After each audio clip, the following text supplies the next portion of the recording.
ইরানের regime change তথা শাসন ব্যবস্থার পরিবর্তনের জন্য যুক্তরাষ্ট্র ও ইসরায়েল যৌথভাবে হামলা চালিয়েছে দেশটিতে। আর এই হামলার মধ্যেই ইরানের রাজধানী তেহরানে শুরু হয়েছে যুক্তরাষ্ট্র ও ইসরায়েল বিরোধী বিক্ষোভ। শহরের বিভিন্ন সড়কে ইরানের জাতীয় পতাকা ও সর্বোচ্চ নেতা আলী খামেনির ছবি হাতে মিছিল করতে দেখা গেছে বিক্ষোভকারীদের। নারী ও শিশুদের উপস্থিতিও ছিল চোখে পড়ার মতো। ইরানের রেড ক্রিসেন্ট জানায় দেশটির ৩২ প্রদেশের অন্তত ২০টিতেই হামলা চালিয়েছে যুক্তরাষ্ট্র ও ইসরায়েল।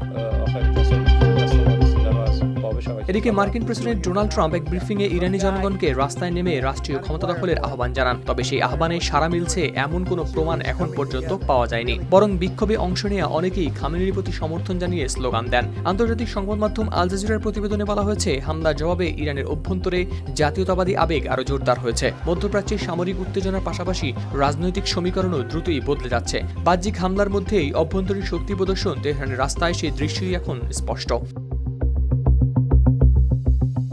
হাওলাদার শামীম, RTV।